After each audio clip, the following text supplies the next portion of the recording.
Cesare, che concerto sarà unico? Sarà un concerto unico per i tuoi fan siciliani?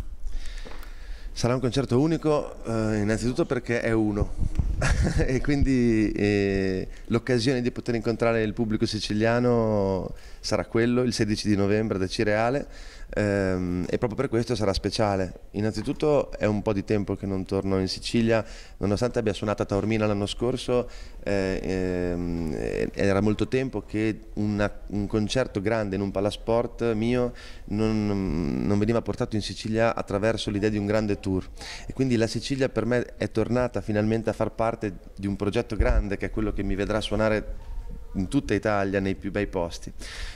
Questo per me è una cosa molto bella, perché la Sicilia merita, secondo me, di tornare a restare a far parte del circuito dei grandi concerti. Penso che lo meriti la Sicilia e penso che lo vogliano anche i siciliani. Il mio approccio sarà quello di regalare un concerto speciale. Ho nel cuore ancora l'affetto e il calore del tutto esaurito fatto a Taormina l'anno scorso, e voglio che questo sia voglio che quel concerto rappresenti l'inizio di un percorso di grande scambio emozionale e culturale fra me e il popolo siciliano e la gente della Sicilia. Credi che ci sia un legame fra la tua terra, la cordialità delle persone, la voglia di divertirsi, l'amore per il mare, per la riviera e il popolo siciliano?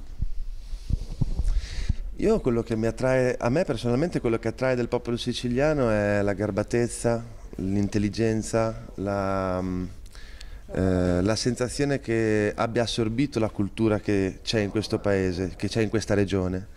A volte purtroppo, devo dirlo, sarebbe bello che questa regione potesse avere di più, potesse avere più aiuto e da un certo punto di vista potesse mettersi in gioco di più, perché un'Italia importante non può prescindere da una Sicilia importante, e quindi per questo io penso che sia giusto che un artista, quando le cose vanno bene, come stanno andando a me, possa far rientrare la Sicilia dentro al circuito dei grandi concerti, possa venire e toccare con mano e far sentire con mano che la Sicilia per chi fa musica è importante.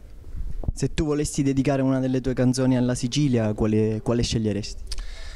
Ma vorrei essere banale nel dire Un giorno migliore, però penso che a questo punto potrei cantare Una come te, se chiude gli occhi vede il mare senza andar lontano. Grazie. Grazie.